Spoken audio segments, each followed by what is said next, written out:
Me on prepping things and getting things together.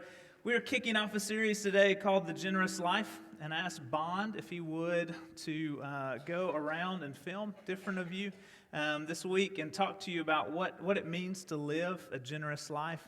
So Bond's worked on this week, and he's put together a video, and we were talking about it. And one of the things I wanted to ask Bond is, like, what did you learn from going around talking to people, filming about what the generous life is? One thing I learned a lot about is how people like define generosity and what they thought made someone generous, and that really helped me think about like how I am and see if people thought I was a generous person. That's good. Okay, so what we're going to do is we're going to start today's lesson. We're going to watch the video Bond put together. Hopefully it gets us kind of in this frame of mind of what generosity is, who we are, what we see, the people we see around us that are living generously. And then we're going to move in today to an understanding of what does it mean for God to be generous in our lives.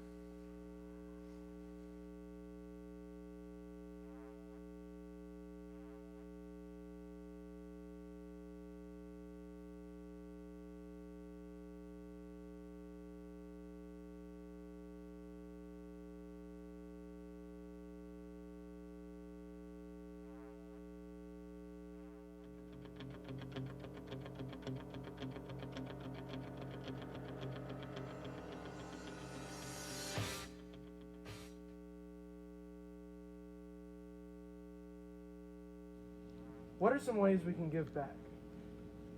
Donate cans to the homeless shelter. Who are some of the most generous people you know? Kim and James Bracken. What makes someone generous? A giving spirit. This is the generous life.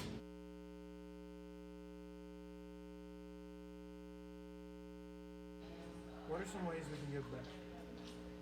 Financially. Who are some of the most generous people you know? David and Betty Baker.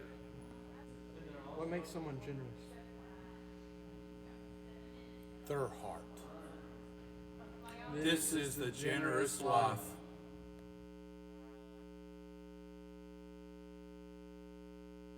What are some ways we can give back? Oh, we can give that to the church. Who are some of the most generous people you know? Andy, What makes someone generous? helping other people. This is the generous life.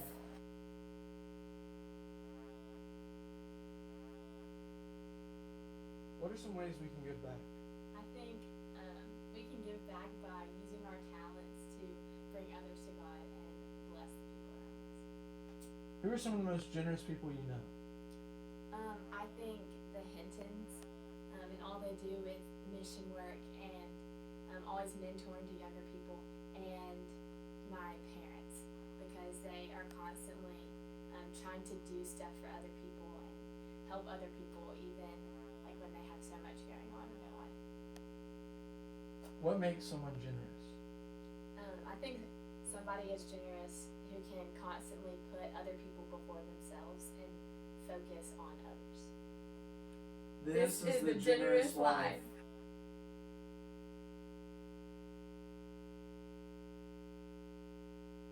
What are some ways you can give back?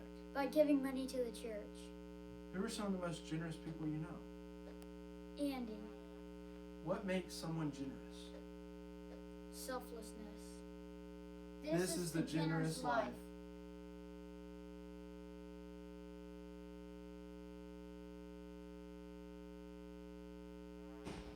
What are some ways we can give back? Most generous people you know. Someone generous.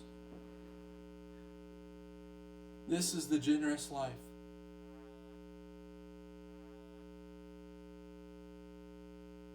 What are some ways we can give back? Serving with our kids. Who are some of the most generous people you know? The weaver. What makes someone generous? Giving something without expecting something in return. This is the generous life.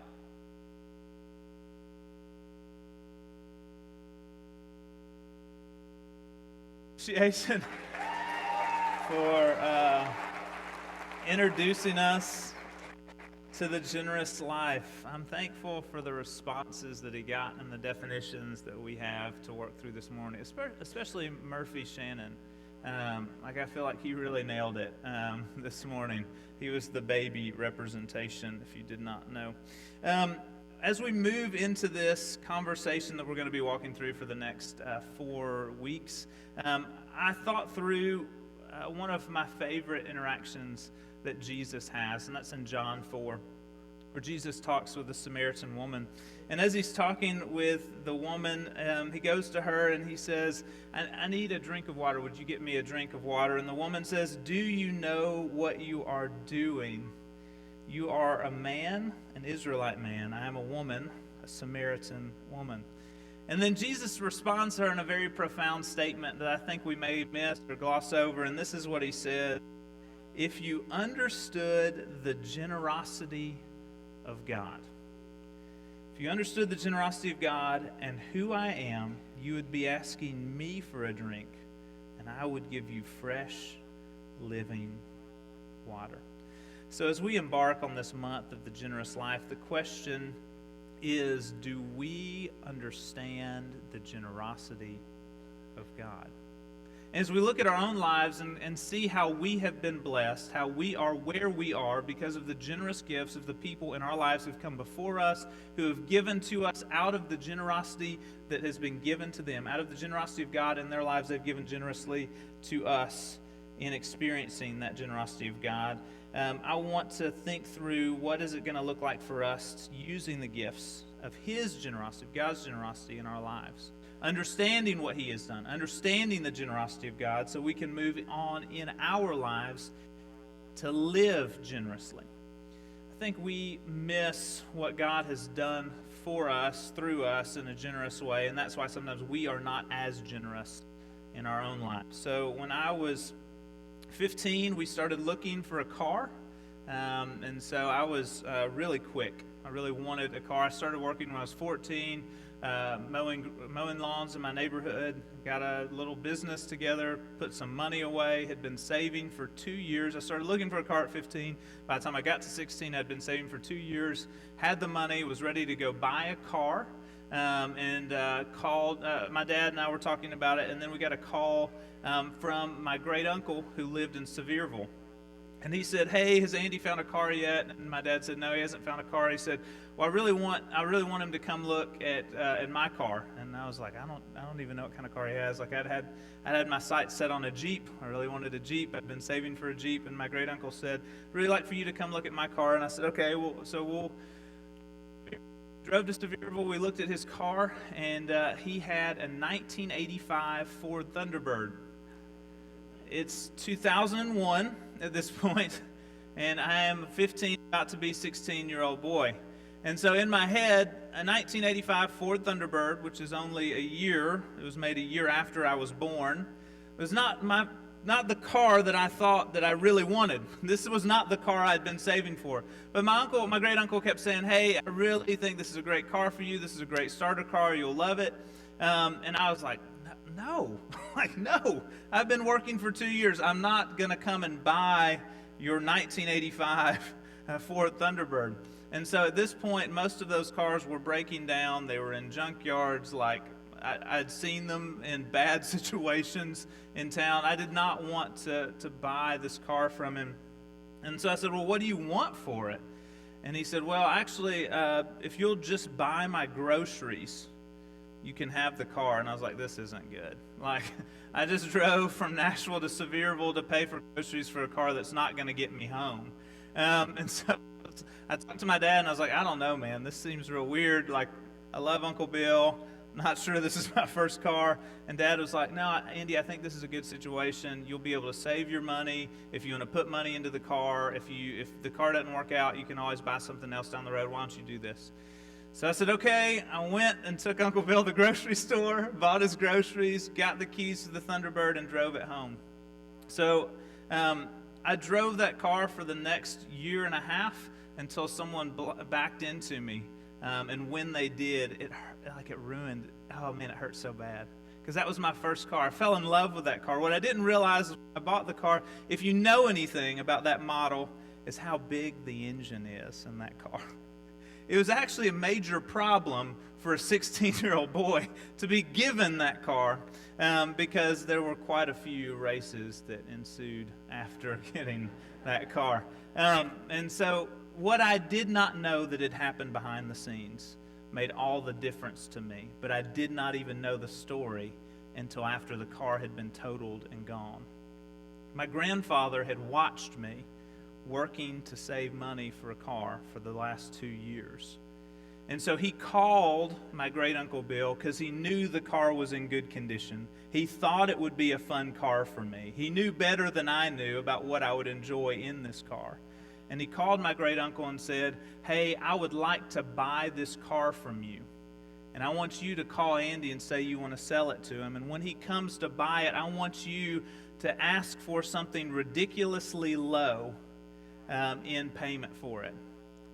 And so I get to Sevierville and I'm asking, and I have to buy groceries to get this car. I had no clue that my grandfather and his generosity had already paved the way for me to have this car.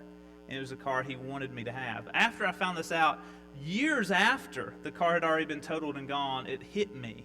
The way that he had loved that car, the way that he had loved me driving that car, the way anytime I saw him, he would ask me, "How is the car? Are you keeping the oil changed?" He would go look at the tires and ask questions about what was happening with the car. I never thought about it. I never understood it. My grandfather's just a thorough man. And so, well, this is just really sweet of him to always check on me. But he took joy in being able to do this for me. He experienced the joy of God in the act of generosity, in being able to do something that I didn't even understand was being done for me. He was able to experience that joy and generosity, and looking back on that and seeing the joy he experienced and the way he got to experience my joy in my first car, it means the world to me. What has the generosity of others meant in your life? How have you been able to experience the generous life, the life that God has given and provided for us through the generosity of others? Yesterday on Facebook, I posted about this and let everyone know that I was going to be talking about this, and said if you have any comments or you want to send me a message about the way people have been generous in your life, I would really appreciate it. And so I had quite a few comments just on the post on Facebook, but then I had an overwhelming amount of messages, text messages, and emails where people just flooded me with how others have been generous to them in their life, how people have cut prices, how people have dropped things off, how people have gotten envelopes in the mail with no return address full of the money that they needed to get through that month, and they don't know where it came from, and they don't even know how the people knew. So many of you, if you got up here today, if I brought you up and interviewed you right now, you would have a timeline of the generosity of your life. As I prepared for this sermon, I went all the way back to when I was 3 years old and thought through how my life could not be what it is without the generosity of others. And it was only in that I started to understand the generosity of God. When Jesus asked the question to the woman at the well, I think it requires of us, for us to go back in our lives and understand the generosity of God playing itself out in the lives of others who are interacting with us, and doing things to help us and be a part of our lives that we would never even be able to be here, to be in this place, to have whatever we have as far as possessions, without the generosity of the others that have worked in our lives. So I want us to push beyond just thinking about what others have done for us and think through what God is currently doing for us and how that's working out in our lives. And so we're going to look at 2 Corinthians 9 and starting in verse 6. Remember this, whoever sows sparingly also reap sparingly. Whoever sows generously will also reap generously. Each of you should give what you have decided in your heart to give, not reluctantly or under compulsion, for God loves a cheerful giver, and God is able to bless you abundantly. So in all things at all times, having all that you need, you will abound in every good work. As it is written, they have freely scattered their gifts to the poor. Their righteousness endures forever. Now he who supplies seed to the sower and bread for food will also supply and increase your store of seed and will enlarge the harvest of your righteousness. You will be enriched in every way so that you can be generous on every occasion, and through us, your generosity will result in thanksgiving to God. This service that you perform is not only supplying the needs of the Lord's people, but is also overflowing in many expressions of thanks to God. Because of the service by which you have proved yourselves, others will praise God for the obedience that accompanies your confession of the gospel of Christ, and for your generosity in sharing with them and with everyone else. And in their prayers for you, their hearts will go out to you because of the surpassing grace God has given you. Thanks be to God for his indescribable gift. We need to think about our gifts and understand that God is the owner of everything. And that's where it starts for us in the generous life. God is the owner of everything. What we have has been given to us by God. The resources we have are assets to be invested in the kingdom. Danny, a couple of years ago, used this great illustration where he talked about how we usually hold our assets, our gifts, the things that have been given to us, the way that other people have been generous in our lives. And he said we need to think about it in two ways: holding things with hands open so that things can be gifted, can leave our presence, can go on out into the world to the lives of others. Or some of us are holding everything with hands closed to where it cannot go anywhere. We are gripping it so tight that everything we have is staying so close to us and cannot be used in the kingdom because we are holding on to it so tightly. When we're talking about this passage, Paul is writing to the Corinthians and saying, stand with hands open with the gifts that you've been given so they can go out, so they can be sown, so you can reap a harvest from everything that you have been given instead of holding on to it to where the seed is never scattered. There is no harvest because all you have is now in your hands. And we need to think about all the people in our lives who have entered our lives with hands open and said, the gifts that I have are going to be gifts for you, through God, from God, in God. And what would have happened in our lives if people would have come into our lives with hands closed and said, the things that I have are my things, and they're not going to be for your blessing through God. I'm going to hold on to them and keep them back, and so that they will not go out from me. The blessings I have will stay with me and not be used in generosity in your life. I stand before you as a product of God's generosity. I think some of you feel that way. You could preach this sermon easily. Some of you have, like I said in the Facebook comments already. Some of you will today as you go home. I encourage you to interact with that thread, or to email or text message the people who have done this for you, who've helped you understand and live the generous life. I walked through our house last night after everyone had gone to bed, and I just made a mental inventory of the generosity that lives in my house. Which couch had come from which family, which chair had been a gift from which person, even down to our dishes, which were a wedding gift. I walked through my house, and there were so many things that had been gifted to me or generously given that there was nothing in my house that I thought, man, I'm going to hold this tightly, because everything had been a free offering to me. There's so many things that we end up looking at and holding on to and bringing close when really those were never ours to begin with. We've been gifted those things, and God has given you and me a generous life, and so we are called to live generously. I think the biggest thing that we may forget is one of the best ways to experience God, to come into contact with God, to be a partner with God and his mission on earth, is to live generously. That's one of the greatest ways for us to come into contact with God, to truly experience the joy that he has in loving and giving to us, is by loving and giving to others. Ashley and I have been walking through this together as a couple for a little while now. We've tried to understand what it would mean for us to live generously. And when we were first married, we interacted with a person who told us that in his family's life, they decided that they would keep a room open in their house. And if there was anyone who needed a room or a bed, that would be the thing that they would give, and they would always keep a room open in their house. And that's the way they decided to live generously. So, for the first 8 years of our marriage, we took that idea and we decided to live generously. We will keep an open room no matter what house we move into, what city or what place. And that room, if you say that to God, He will fill that room. And so for 8 years of our marriage, we had someone else that was not blood family living in our house in California, in Maryville, and in Jackson. And we had different people throughout that time. We had 14 different people over 8 years living in rooms in our house because that's what we decided was going to be generous for us. We are in a different season of our life now.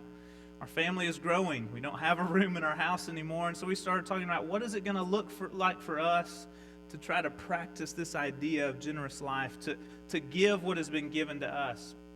And we're still trying to figure that out. And we're trying to figure out, is that setting an extra place at the table? Is that giving financially more, that now that we're starting to be able to do that a little bit better? Is that giving financially in a better way or a bigger way? Is that getting involved in our community in different programs of service? Is it giving more of our time? Is it loving a young couple well? When we were just married, we had 5 or 6 different couples between the first year of marriage and about year 7 or 8 that really at different times poured into our lives, invited us over for dinner. Multiple times we would just show up at their house and knock on the door and they would let us in. Are we that couple now? Are we old enough to be that couple for a younger couple now? And so we're trying to figure that out. And what I'm asking you to do today is to join that conversation. What we're asking you to do for the next month is go home and talk to your, think through. Maybe you've got to process this on your own. Maybe you're processing this with kids or grandkids or a wife or a husband. And you're trying to figure out, what is it going to look like? Maybe writing an extra note of compliment. It may be keeping a room in your house. It may be taking a meal. It may be providing financial support to one of our ministries here at Campbell Street or a nonprofit in town. It may be a time commitment that you really don't have time to make, but you know in the end is going to make a difference. God has blessed us generously. And if we want to know and understand more of God, the place to meet Him is in His generosity. This morning, may we know the generosity of God. May we understand what God has truly done in our lives, to interact with that, to talk about that, to speak that out. May we reflect and see how we are now, because of the generosity of God, through the lives of others, changed forever. May we embrace the generous life and in doing experience God and His joy in a way that we previously thought was impossible. If today you've been holding on to your blessings tight, you've not held your blessings with open hands in a way of releasing them to be planted in the lives of others, I ask that you unclench your fist. To meet God in generosity, I ask that you figure out, what is that going to look like for me? How am I going to do that? Maybe I've done it this way for a long time, and that's not the way that God's calling me to be generous anymore. Maybe you're like we are. We're trying to figure that out right now. We're trying to figure out, what is it going to look like for us as we move forward to sustain, to be a part of, to be in the stream of what the generous life looks like. If you've not understood the generosity of God, but today you're starting to grasp it, and you want prayers to figure out what that's going to look like for you, how you're going to interact with that, and how you're going to live into the generosity of God, we ask that you come today and we can pray with you. Our elders will be at the corners, they'll be up front, and they would love to be a part of that process with you. So many of our church members would love to live that out with you, to help you process what does generosity mean to you. I just come to you humbly as a person that, as I was trying to prepare for this, I realized how much I'm holding on to in my life, how much I have not been able to release, and how much that we are in process as a family of trying to understand what living generously is. And so we are right there with you as we embark on this month of figuring out what that looks like for us as a family, what that looks like for us as a church family. I hope tonight and this afternoon, as you go into life groups, that these conversations are right at the front of your mind. These conversations persist through this month, and that we as a family can commit to the generous life.